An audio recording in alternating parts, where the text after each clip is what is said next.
Hello, bachcho. Let's read this question.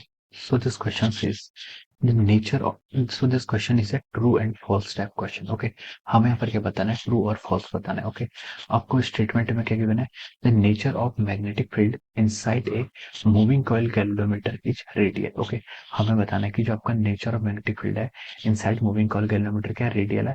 हमें बताना है कि ट्रू है या फिर फॉल्स है. ओके, तो देखिए बच्चों, इस क्वेश्चन का की कॉन्सेप्ट आप क्या लिख सकते हैं. The key concept of this question, इस क्वेश्चन का की कॉन्सेप्ट आप क्या लिख सकते हैं.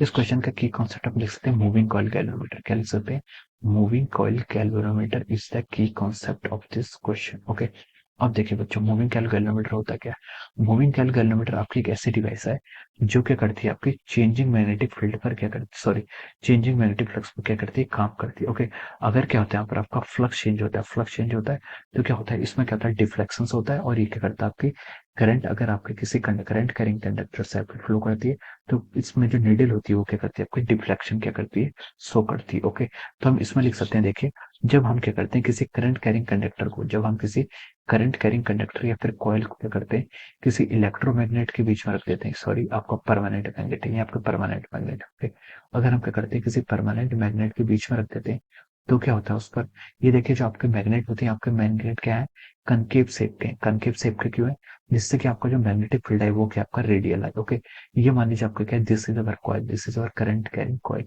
ये क्या हमारी करंट कैरिंग कॉइल है. ओके, ये आपके मैग्नेट है, this is a north pole and this is a south pole. Okay, तो देखिए इसको हम जो आपके मैग्नेट है, ये हम क्या बनाते हैं, कनकेव नेचर के इसलिए बनाते हैं क्योंकि जो मैग्नेटिक फील्ड है ये क्या करे, इस पर इस डायरेक्शन में क्या करे, इसमें पॉइंट करे. ओके, जो इसका आपका क्या है, हम बता सकते हैं जो यहाँ पर इसका सरफेस है, इसके सरफेस के जो नॉर्मल है उसके क्या हो, परपेंडिकुलर डायरेक्शन में आना चाहिए आपका क्या, मैग्नेटिक फील्ड. ओके, तब हम बोल सकते हैं.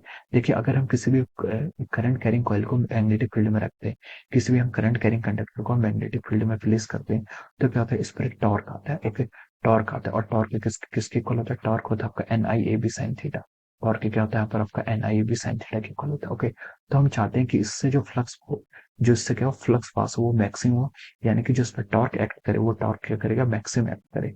फिर अगर इस पर मैक्सिमम टॉर्क एक्ट करेगा तो हम बोल सकते हैं आपका क्या करेगा, आपका डिफ्लेक्शन शो करेगा, it will show that deflection.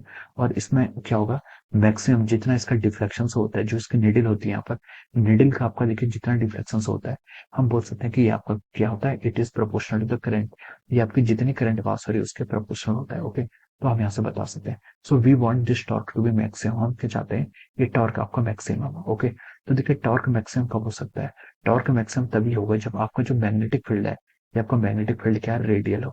Radial magnetic field इसे होना, इसलिए हम क्या करते हैं, कनकेव मैग्नेट का क्या करते हैं यहाँ पर यूज करते हैं. ओके, तो देखिए हम बता सकते हैं यहाँ पर जो सरफेस है, जो क्या है इसका सरफेस एरिया, जो आपका क्या है, इस आपका कॉइल का क्या है, जो सरफेस एरिया है, ये सरफेस एरिया क्या है, this surface area is parallel to the magnetic field. ये आपके मैग्नेटिक फील्ड के क्या आ रहा है, पैरेलल आ रहा है. और जो सरफेस के आपके नॉर्मल है वो क्या होगा, जो जो आपका सरफेस के नॉर्मल है वो क्या होगा आपका, it will be perpendicular to the, जो आपका क्या सरफेस एरिया का नॉर्मल है, it will be perpendicular to the direction of magnetic field. Okay, तो यहाँ से क्या होगा, आपका जो एंगल हो जाएगा थीटा एंगल, ये किसके इक्वल होगा, आपका 90 डिग्री के इक्वल होगा. और टॉर्क आपका क्या आ जाएगा, मैक्सिमम आ जाएगा, कितना, torque is equal to N I A B. Okay, N I A B, और okay, N I A B sine theta की वैल्यू कितनी है, साइन 90 की वैल्यू 1 हो जाएगी.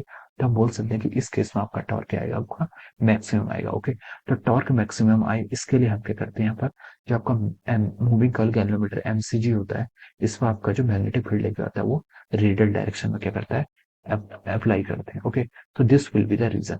तो हमसे इस क्वेश्चन स्टेटमेंट का गिवन है, the nature of the magnetic field inside a moving coil galvanometer is radial. तो हम बोल सकते हैं कि yes, this statement is true, ये स्टेटमेंट है आपका ट्रू है, और यही क्या हो जाएगा आपका, इस क्वेश्चन का आपका आंसर हो जाएगा. Okay, so I hope you all understood this concept. All the best and thank you.